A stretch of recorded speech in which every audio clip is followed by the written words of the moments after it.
안녕하세요. 반갑습니다. 저는 직장 경력 20년 이상의 경력을 가지고 있고 약이 되는 요리도 연구하고 있는 지식 노동자입니다.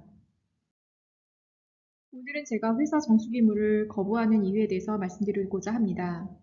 그 첫 번째 이유는 임원이 마시는 물은 시중에서 파는 삼다수나 백산수와 같은 살아있는 물을 마십니다. 물론 비서가 사다 놓는 것이죠.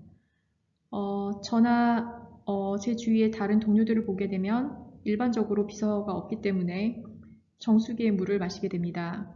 이 물을 마시면서까지도 제가 임원과 다름을 느끼고 싶지 않아서가 첫 번째 이유입니다.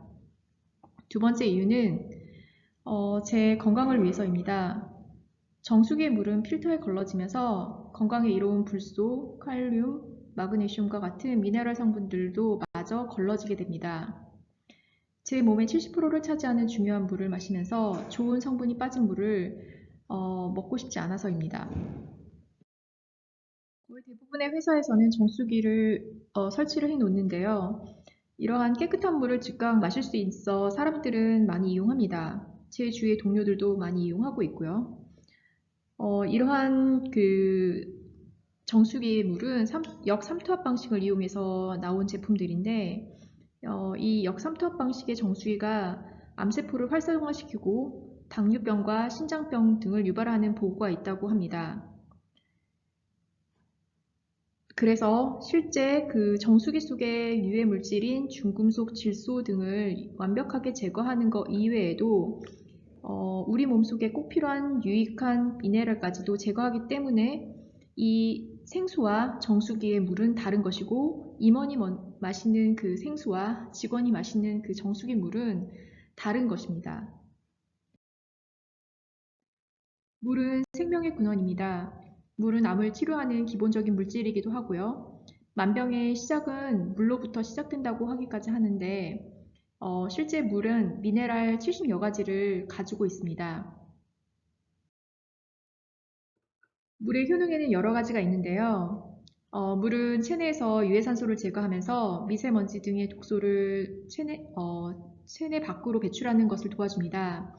장 속에 수분이 부족하면 쉽게 변비에 걸릴 수가 있는데 충분한 수분 섭취는 변비를 예방하고 장을 활발하게 움직이게 해서 독소 배출을 용이하게 합니다. 그리고 물은 0칼로리이면서도 식간에 먹으면 포만감을 줘서 식욕 억제를 하는 데 효과가 있습니다. 물을 마시면 신진대사를 도와 섭취한 칼로리를 소모시키는 데에도 도움을 주어 체지방을 줄여주고 콜레스테롤 수치에도 영향을 줄 수가 있습니다. 그리고 혈액 중 수분이 차지하는 비율이 높아서 수분이 부족하면 혈액의 농도가 진해져가지고 순환이 어려워집니다. 따라서 물을 잘 보충해주면 혈액하고 조직에게 순환이 원활하게 되면서 피로회복이나 생리통 완화 등에 도움을 줄 수가 있습니다. 그리고 우리가 나이가 들어가면 인체의 수분이 차지하는 비율이 점점 떨어집니다. 갓 태어난 아기는 90%, 성인은 70%, 노인은 50%에 그칩니다. 수분이 모자라면 피부 노화가 빠르게 진행되고 충분한 수분 보충은 체세포의 그 노화를 방지하는 데 도움이 됩니다. 그리고 마지막으로 한국건강관리협회에 따르면 잠자기 전에 마시는 반잔의 물은 숙면을 돕는다고 합니다. 잠을 자는 동안 인체는 대사 과정을 통해 수분을 소비하게 되는데 이때 갈증을 느끼면 잠에서 깨어날 수도 있기 때문에 숙면을 방해하고 체내에 쌓이는 독소를 해독을 할 수가 없습니다. 잠자는 동안에 에도 이 수분은 그 공급이 되어야 된다는 이야기인 것입니다. 주요 생수의 종류는 다양하고요. 지하수, 미네랄 워터, 해양 심층수, 알칼리수, 탄산수, 산소수 여러 가지가 있는데 그 중에서 가장 좋은 거는 약 알칼리입니다. pH 7.8에서 2, 3 등의 약 알칼리수가 가장 좋은데 전 세계 장수초원에 가보면 약 알칼리수를 먹는 것을 확인할 수가 있습니다. 그러니까 깊은 샘물이나 돌 안에 있는 칼륨이나 마그네슘들을 이제 거쳐서 나오는 그러한 물들인 거죠. 그런 것이 이제 경수라고 알려져 있는데 칼륨, 마그네슘이 많이 들어있는 그 약 알칼리수가 건강에는 가장 좋은 물입니다. 그리고 위는 pH 2로 강한 산성인데요. 이러한 강력한 중화물질이 있어야 되는데 그게 이제 약 알칼리수가 이제 그런 역할을 해줄 수가 있고요. 그리고 췌장에서는 이제 그러한 중화물질인 알칼리들을 나오게 해서 우리가 십이지장에 음식물을 내려보낼 때 약 알칼리가 중화시켜서 내려갈 수 있도록 해주는 것입니다. 그래서 알칼리수가 우리 몸에는 적합하다고 볼 수 있습니다. 그럼 건강하게 물을 마시는 방법에 대해서 말씀드리겠습니다. 아침 공복에 마시는 물은 보약과 같습니다. 밤새 쌓여있는 노폐물들을 배출하는 효과도 있고요. 장을 활성화시킬 수가 있습니다.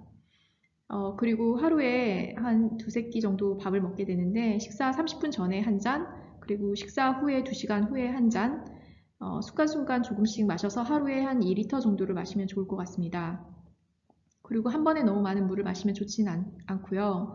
본인의 그 소변 색깔이 옅은 노란색일 정도까지만 마시면서 이게 조절하는 연습을 하시는 게 좋을 것 같습니다.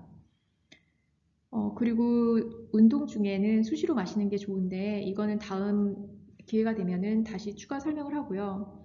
하루에 2리터가 많은 경우도 있고 적은 경우도 있고 어찌 보면은 2리터가 라는 그 기준을 정하는 건 사람마다 다르기 때문에 그것은 이제 소변 색으로 좀 확인해 주시면 좋을 것 같습니다. 물속에 들어있는 중금속을 걸러내는 기능을 하는 정수기는 정말 아무것도 없는 물을 만들어냅니다.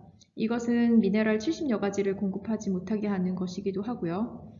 정수기가 물을 걸러내는 방식은 여러 가지가 있겠지만 국내 그 회사들에 들어가 있는 정수기 대부분이 역삼투압 방식입니다. 이것은 국제물학회에서도 정수기 물이 마시기에 적합하지 않다고 하는 이유이기도 하는데요. 이것은 그 아무것도 없는 물을 만들어내는 이 정수기는 또 다른 문제가 있습니다. 산성을 띠는 그 물을 만들어내는 것입니다. 산성과 알칼리 정도를 나타내는 수치가 pH인데 실제 수돗물을 걸러내게 되면은 한 pH 5.5로 떨어지게 되고 이것은 산성수라고 할 수 있습니다. pH 수치가 7보다 낮으면 산성이고 높으면 알칼리입니다. 제가 참조한 자료는 매일 마시는 물 어떻게 마셔야 할까 조선일보, 정수기 물, 몸이 원하는 물이 아니다 시사저널, 물을 마시는 최고의 방법 산림구단의 만물상 118회, MBN 엄지의 제왕 물 한 달의 기적편에서 이계호님의 엄지의 제왕 특강 물, 그리고 기타로는 제가 전문가 컬럼이나 관련 그 학회지, 그리고 제가 그동안 물을 마시면서 다양한 물을 마시면서 느꼈던 것들이 참조가 됐습니다. 요점을 말씀드리면서 실천해 보셨으면 하는 제안을 5가지 드리고 마무리하도록 하겠습니다. 물은 이번처럼 마시면 좋을 것 같습니다. 그리고 하루에 식사 전 30분 전에, 그리고 식사 후 2시간 뒤에, 그리고 아침에 일어나서 한 잔, 저녁에 자기 전에 한 잔, 중간중간 소변색에 따라서 본인의 양을 조절하는 것이고요. 물은 끓여서 폭포수를 만들어서 산소를 넣고 생수로 만들든 합리적인 가격에 좋은 생수를 찾든 건강한 물을 마실 수 있도록 노력해야 합니다. 그리고 유념해야 하고요. 이상으로 저의 오늘 말씀드리고자 하는 것을 다 말씀드린 것 같고 추가로 보충해야 될 것은 또 다른 편에서 말씀드리도록 하겠습니다. 다른 편을 만들 수 있도록 용기를 주실 수 있으면 좋겠고요. 그러기 위해서는 좋아요와 구독 버튼을 부탁드리겠습니다. 감사합니다.